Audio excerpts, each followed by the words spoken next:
आपके धर्म भाव को, संतास्ता को कोटि कोटि प्रणाम। प्रथम तीर्थंकर ऋषभदेव से लेकर के अंतिम तीर्थंकर भगवान महावीर पर्यंत 24 तीर्थंकरों के चरणों में प्रणाम करते हुए इस देश के एक ऐसे आचार्य जिन्होंने से इस बालक को अपनी नौका में स्थान दिया, चारित्र की नौका में बिठाया, चारित्र से सजाया, संस्कार दिए। एक ऐसे आचार्य जिनकी मुस्कुराहट ने, जिनकी करुणा ने लोगों को रास्ता दिखाया। ऐसे परम पूज्य आचार्य गुरुवर विमल सागर जी महाराज के पाद कमलों में कोटि कोटि प्रणाम करते हुए और एक महातपस्वी आचार्य सरमती सागर महाराज, जिनके तप ने, साधना ने, जिनकी पूजा ने, भक्ति ने, परमात्मा की आराधना ने उन इंसानों को, भक्तों को प्रेरणा दी जो टूट चुके थे, परमात्मा के पास सूखे पहुंच रहे थे, खाली हाथ पहुंच रहे थे। उन्होंने उनके हृदय को फूल जैसा कोमल किया और वे भक्त मेढक की भांति पाखड़ी लेकर के, फूल लेकर के, अभिषेक का कलश लेकर के परमात्मा के चरणों में खड़े हो गए। जिन महिलाओं को डरा दिया गया था कि अभिषेक नहीं करना चाहिए, उन महिलाओं को संबल बताया और उन्हें याद दिलाया कि वो तुम ही महिला हो जिसने अपने गर्भ में परमात्मा को रख के जन्म दिया, और तुम वही महिला हो जो प्रसूति गृह से भगवान को बाहर लाई थी, और तुम वही महिला हो जो महावीर के कपोलों को जब पहुंच रही थी तो उनके स्फटिक जैसे कपोलों को बार बार पहुंच रही थी, क्योंकि उसमें पानी की बूंद थी, लेकिन पानी की बूंद नहीं, वो तुम्हारी नाक की नथनी की हीरे की आवाज थी। ऐसी महिलाओं को फिर सौभाग्य का चरण सौंपा। ऐसे महातपस्वी सरमती आचार्य सरमती सागर जी के चरणों में प्रणाम करते हुए प्रिय आत्मा मेरा प्रेम स्वीकार करें।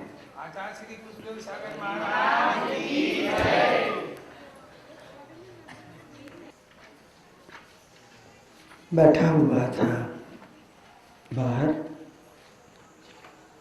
आकाश को निहार रहा था।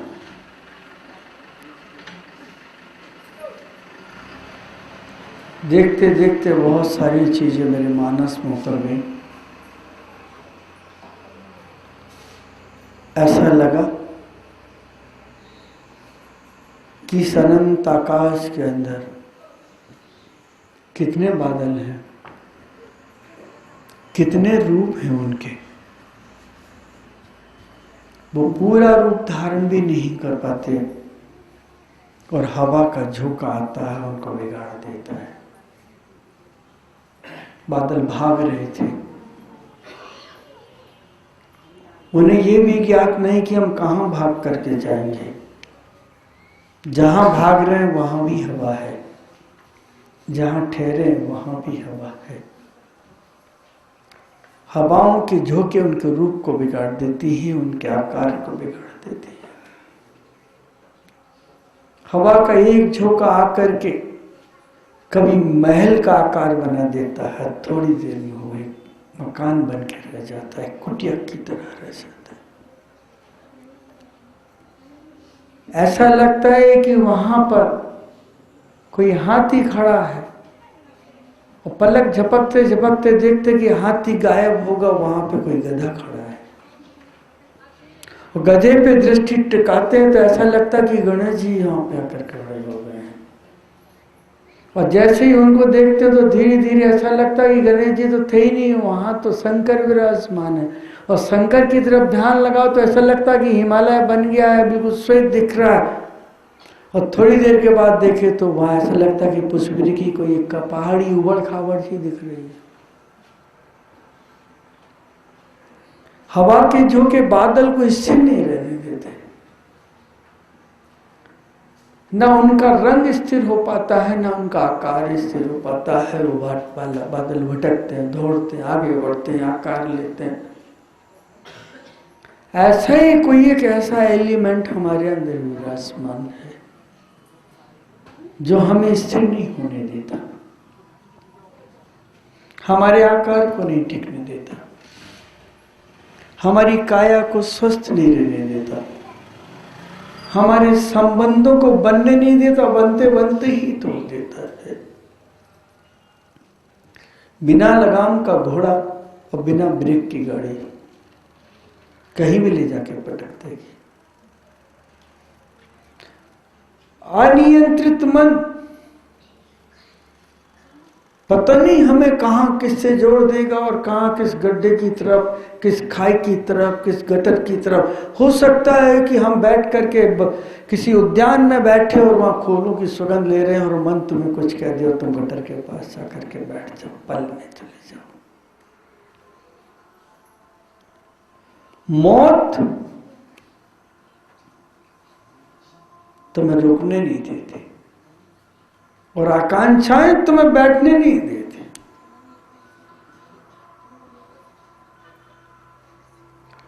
तुम्हें मौत यहां से उठाती वहां ले जाती, वहां से उठाती यहां ले जाती। अभी तुम संत के सामने बैठे हो, आनंदित हो सकता है कि एक हवा का झोंका उसका आ जाए, काल का झोंका आ जाए और तुम्हें उठा करके ले जाओ और कहीं जन्म दे दे तुम्हारा। हमारी जिंदगी में 95% दौड़ है, जन्म है, जो मरण है। ये बच्चों को भाई यहां से हटा दो, पीछे जाओ, उठ जाओ सब। यहां जो जन्म है, मरण है, जो आकार है, जो रिश्तों में मिठास खत्म है, खटास है, वो 95% जो हुआ है वो मन के कारण से और बुद्धि के कारण से हुआ है। इंद्रियां तुम्हारी नहीं दौड़ा सकती तुमको। जब इंद्रियों को मन संचालित करता है, इंद्रियां तो 5% में राजी है, खाली भोजन मांगती है, रसगुल्ला नहीं मांगती है। आंख खाली देखना चाहता है लेकिन मन कहता है कि रूपसी को लाओ।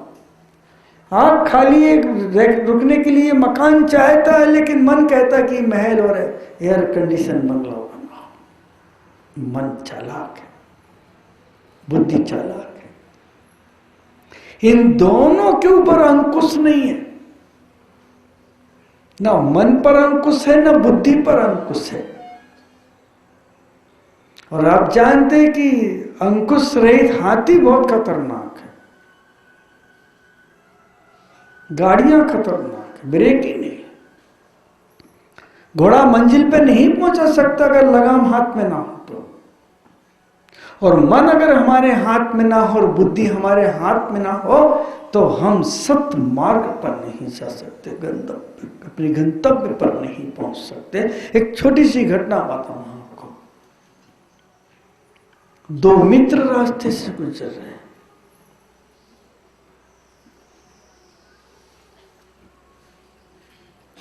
देखते एक स्थान पर एक व्यक्ति मूर्ति बेच रहा है और एक ही मूर्ति है उसके पास, सिर्फ एक लास्ट।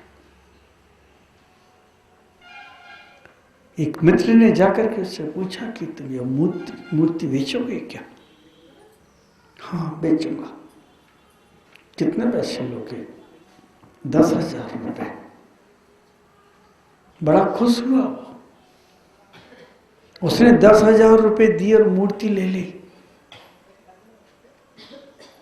दूसरे मित्र ने उससे कहा कि कैसे हो तुम, 100 रुपए की मूर्ति की, 1000 रुपए की मूर्ति की तुमने 10,000 रुपए दे दिए, इतने मूर्ख हो तुम।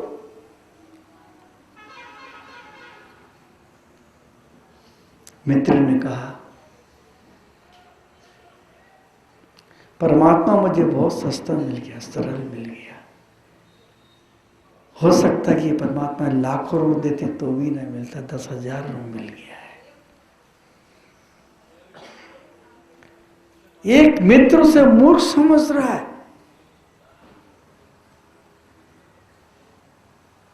और मूर्ति देने वाले को चालाक, अपने को भी बड़ा होशियार समझ रहा है। तो हमारे सामने दो इंसान मिलते हैं, चालाक और चतुर। अब आप कौन से कैटेगरी में, मुझे नहीं मालूम है। वो चतुर है कि उसने पैसे देकर के तुरंत परमात्मा को ले लिया। हो सकता है कि मेरे हाथ से पैसे किसी गलत चीज में चले जाए, हो सकता है कि कोई मेरी जेब काट दे, हो सकता है कि कोई मुझसे मांग ले। मेरे पैसे का सदुपयोग मुझे करना है, इसलिए मुझे लगा कि परमात्मा को ले चलो तो मेरा घूमना भी बंद हो जाएगा, उधर जाना भी बंद हो जाएगा, भगवान की आराधना में बैठ जाऊंगा, मेरे पाप के द्वार रुक जाएंगे, एक स्मृति बनी रहेगी, मेरे माता पिता के संस्कार कायम रह जाएंगे। और एक मित्र कह रहा है कि तुमने व्यर्थ मुझे दे दिए ये 10,000 रुपए से मालूम क्या करते, 5 स्टार होटल में चलते और बढ़िया नृत्य भी देखते और चाय भी पीते और खाना भी खाते। तुमने क्या कर दिया, मौज मस्ती के लिए थे वो तो। जैसे एक चालाकी से फंस रहा है और एक चतुराई से भगवान को ले रहा है। एक चतुर्गति के चक्कर में जा रहा है और एक चतुर्गति से बाहर आ रहा है। तो राशि तीनों की एक, चालाक, चतुर, चतुर्गति। इंद्रियां वही है, जीवन वही है, सब कुछ वही। 95% हमारा संचालन मन करता है और बुद्धि करती है, नहीं तो शरीर की कोई ज्यादा आवश्यकता नहीं है। शरीर ने कभी किसी से नहीं कहा होगा कि मुझे फलानी चीज चाहिए। शरीर तो इतने कहेगा मुझे भूख लगी है। गरीब आदमी को सूखी रोटी मिलेगी तो खुश हो जाएगा, उससे भी ज्यादा गरीब को नमक रोटी मिलेगी तो भी खुश, बहुत ज्यादा खुश हो जाएगा। और जिसे कई दिन से भोजन नहीं मिला,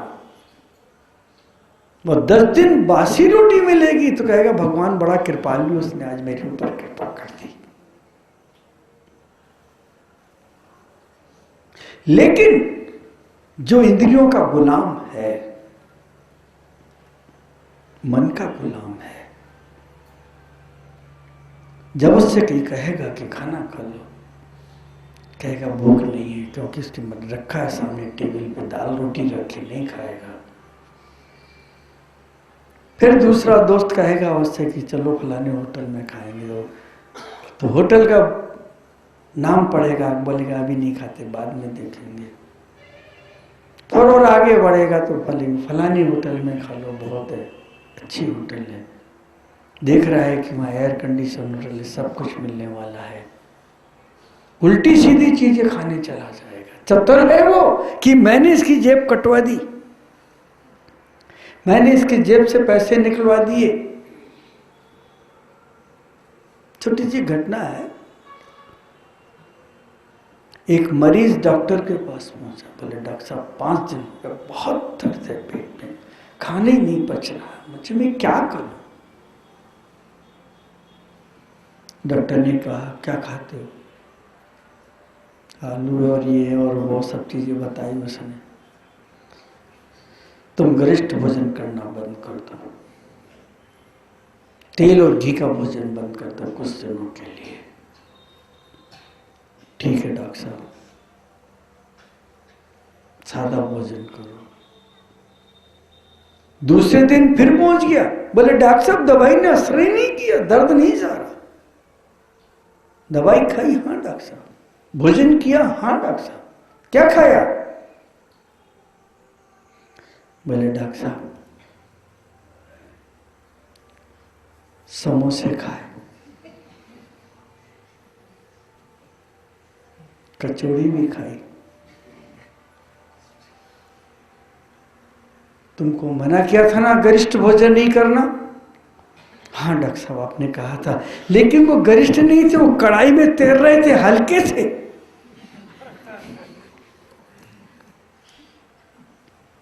वो तो तैर रही थी डॉक्टर साहब, बहुत हल्के थे। मैं बहुत देर तक देखता रहा कि सबसे हल्के। डॉक्टर ने कहा कि हल्का भोजन लेना, गरिष्ठ भोजन मत लेना। मैंने कहा खाए। मन बहुत चालाक है, रास्ता निकालेगा, हर जगह से रास्ता निकाल लेता। पानी को रास्ता खोजना नहीं पड़ता, बनाते हुए चलता है। चालाक मन की सबसे बड़ी विशेषता यही है। और वर्धमान स्वामी सिर्फ आपसे एक ही बात करते हैं कि जिस इंद्रियों के रथ पर तुम सवार हो, 5 घोड़े जिसमें जुते हो, उन्हें तुम काबू कैसे करोगे अगर लगाम नहीं है तो? एक एक इंद्री तुम्हें गुलाम बनाने के लिए है। और क्योंकि इंद्री के साथ मन जुड़ा है, बुद्धि जुड़ी है, आकांक्षाएं जुड़ी है, महत्वाकांक्षाएं जुड़ी है। खाली इतना ही तुम सोच लो थोड़ी देर के लिए कि जो बादल 1 मिनट में बनते हैं और बिगड़ जाते हैं, जो इज्जत तुम्हारी इसमें बनी 1 क्षण में मिट सकती है। एक व्यक्ति ने बहुत शोहरत कमाई जिंदगी में, अरबों रुपए कमाए, और एक दिन सीबीआई का छापा पड़ गया।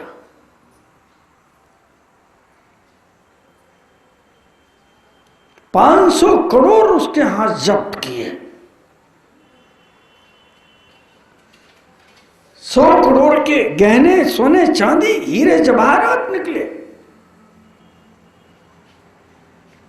और सामग्रियां निकली।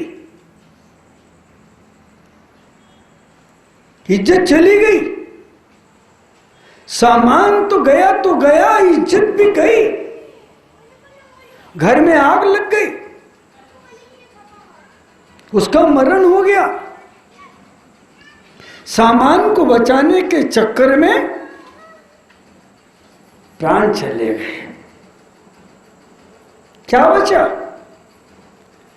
अरे वर्धमान स्वामी कहते हैं कि एक आत्मा को बचाने के चक्कर में भौतिक सामान चला जाए तो जाने देना, लेकिन आत्मा से मूल्यवान और जीवन से मूल्यवान और इज्जत से मूल्यवान कोई चीज नहीं। अगर सबको पा लिया और आत्मा को खो दिया, तुमने बहुत महंगा सौदा किया है जिंदगी में। हमारी दशा कैसी है? हमारा मन कैसा है? हमारा ज्ञान कैसा है? हम खूंखार शेर को पहचान सकते हैं, ये बुद्धि हमारे पास है। हम सरल हिरण को पहचान सकते हैं, ये बुद्धि हमारे पास है। हम हंस को पहचान सकते हैं, ये बुद्धि है। हम बगुले को पहचान सकते हैं, ये बुद्धि है। लेकिन अपने को नहीं पहचान सकते, ये बुद्धि हमारे पास नहीं है। एक हंस भी सागर के किनारे से आता है तो मोती को पसंद करता है, खारे पानी को पसंद नहीं करता है। कितना अंतर है, कितना फर्क है। अपने आप से पूछिए आप कि आपकी बुद्धि क्या उस कौवे, क्या उस बगुले की तरह नहीं है जो सरोवर के किनारे भी जाता है तो खाली मछली पे दृष्टि रखता है, मोती पे नहीं रखता। और हंस उस सागर के पास जाता है तो मोती पे दृष्टि रखता, लेकिन पानी पे दृष्टि नहीं रखता। क्या हमारे पास वो मन है, वो बुद्धि है, वो समझ है? वही ज्ञान जो आपके पास है, महावीर के पास था, वही ज्ञान हम लोगों के पास है क्या? लेकिन उस ज्ञान से तुम क्या कर रहे हो और हम क्या कर रहे हैं, और वर्धमान ने क्या किया था और कहां पहुंचे, ये चिंतन का विषय है। चीज एक ही है, ज्ञान एक ही। चेतना में अंतर नहीं है, ज्ञान के क्षोभन में अंतर है। उपयोग करने के तरीके में अंतर है। हम किस रूप में हैं और वो किस रूप में हैं। एक कोयल कूकती है तो हम उसकी तरफ देखते हैं, और एक कौवा बोलता है तो हम पत्थर लेके खड़े रहते हैं। इतनी समझ आई। लेकिन यही विषय हमारी आत्मा को लूटते हैं, हमारी इज्जत को खराब करते हैं, हमारे रूप को खराब करते हैं। मौत किसी भी क्षण आकर के आक्रमण कर सकती है। बीमारी कभी भी आकर के अस्पताल तक ले जा सकती है। कभी भी हम मनुष्य योनि से निकल करके तिर्यंच योनि में जा सकते हैं, गलत योनि में जा सकते हैं। एक बात निश्चित मानिए,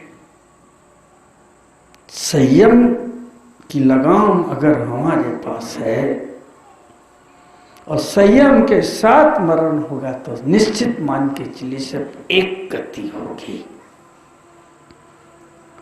और उपास करते करते भी अगर हमारा मरण हुआ तो निश्चित मान के चलिए कि हमारी सदगति होगी। और खाते खाते अगर मरण हुआ तो निश्चित मान के चलिए कि तुम्हारी सदगति तो नहीं होगी।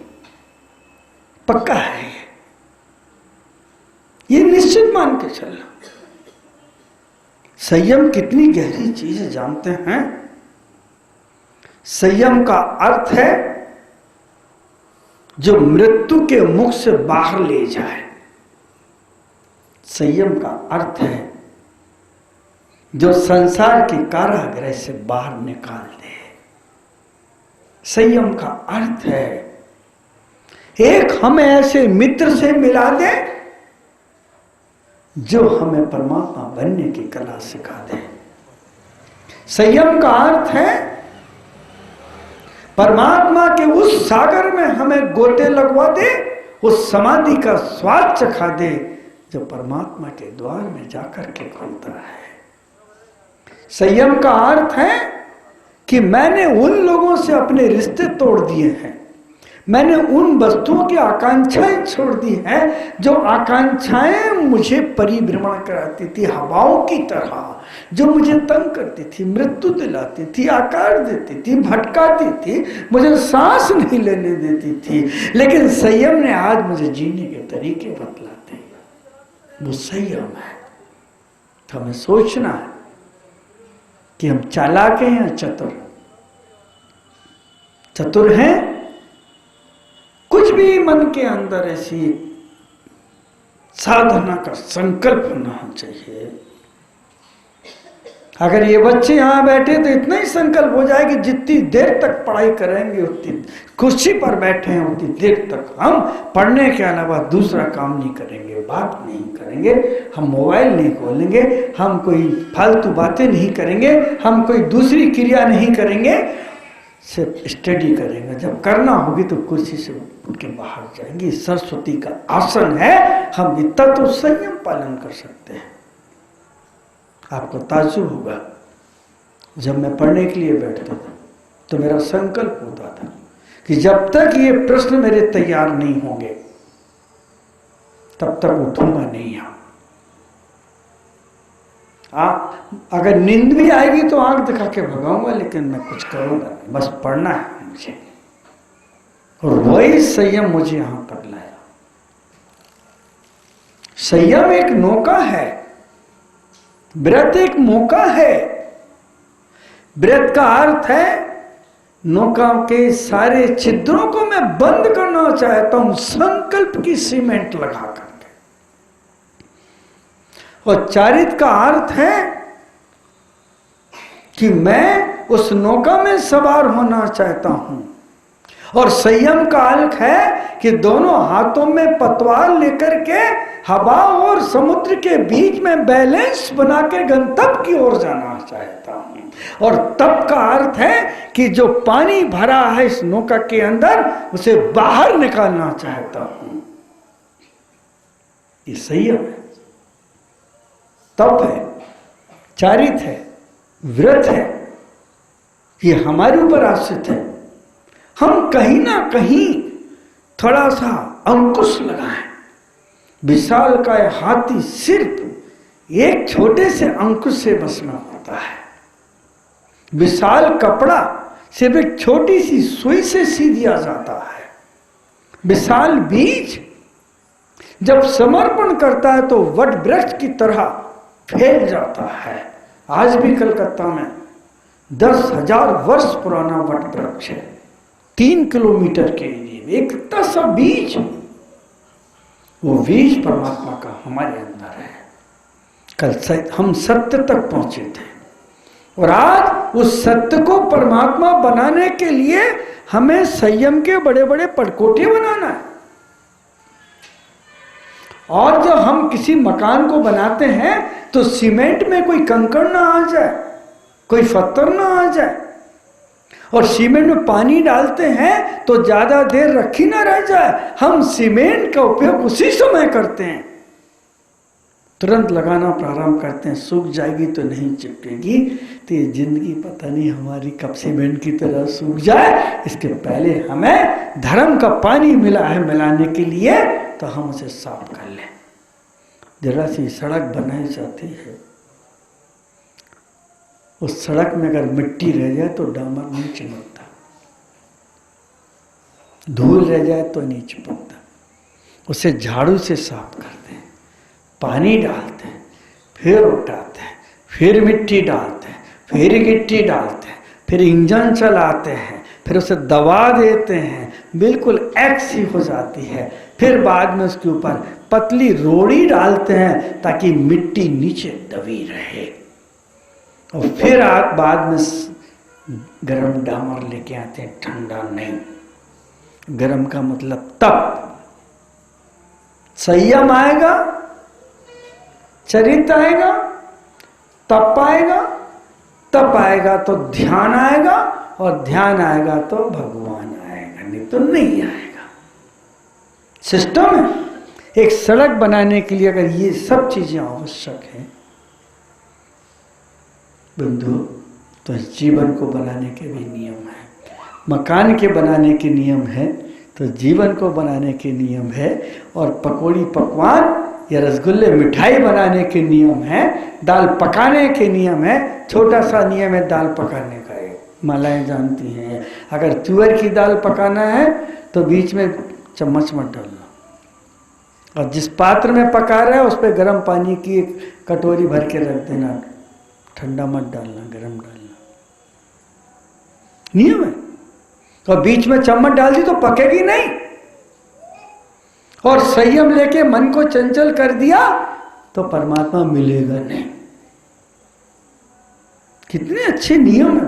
भोजन पकाने के नियम हैं, ट्रैफिक में चलने के नियम हैं, है कि नहीं? लिखा है दाएं चलिए, बाएं चलिए, धीरे चलिए, दृष्टि हटी दुर्घटना घटी, लिखा है। जल्दी से देर भली, लिखा है सब जगह। फिर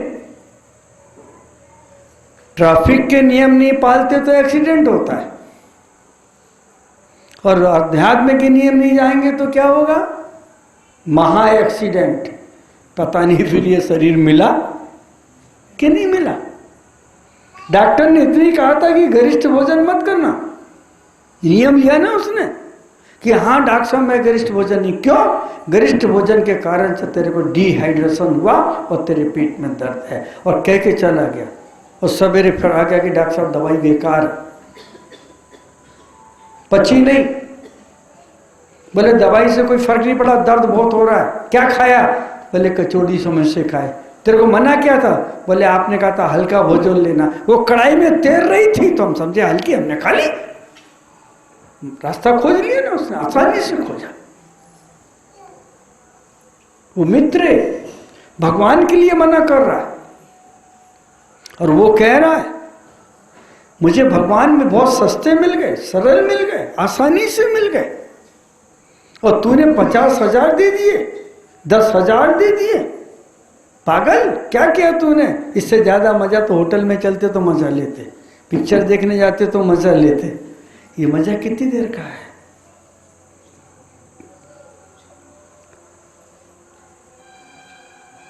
बस इधर से नीचे उतरा और तुम होटल से बाहर गए, खत्म है। क्योंकि अगर होटल से निकलते समय बाप ने देख लिया तो तुम ही खत्म हो, खत्म है। ये क्षण भंगुर इंद्रियां हैं और तुम्हारी आकांक्षा तुम्हें दौड़ा रही है। तुम बादलों की तरह बन रहे हो, मिट रहे हो, हवा में उड़ रहे हो, कभी बरसते हो, कभी काले होते हो, कभी धुंधले हो जाते हो, कभी सूर्य पे जाने की कोशिश करते हो। हवाएं तुम्हें उकसा देती है, चुनौती देती है, ढाक दो इसे, और ढाकते हो, फिर सूर्य की किरणें तुम्हें चीर देती हैं और वो निकलती हैं, तुम फिर फट के चले जाते हो। ये तुम्हारी जिंदगी है। तुम धर्म को चुनौती देते हो, संतों को चुनौती देते हो। कहां है वो संतत्व? इसलिए मन पे संयम रखो, आंखों पे संयम रखो। इतनी देर अगर पढ़ने के लिए बैठो तो किताब के अलावा हम किसी मित्र को भी नहीं देखेंगे, मजा आ जाएगा। जिस पेन से लिख रहे हैं दूसरा पेन नहीं उठाएंगे, मजा आ जाएगा। और जब तक ये चैप्टर याद नहीं होगा दूसरे चैप्टर पे दृष्टि नहीं डालेंगे, मजा आ जाएगा। ये संयम तुम्हारे लिए कार्यकारी हो जाएगा। कल कहा था आपसे मैंने, यदि अग्नि को नियंत्रित कर दो तो प्रकाश होता है, और अग्नि को अनियंत्रित छोड़ दो तो अंधेला होता है, आग लगती है, भस्म होता है, सब धुआं धुआं होता है, लेकिन प्रकाश नहीं होता, खाक होता है।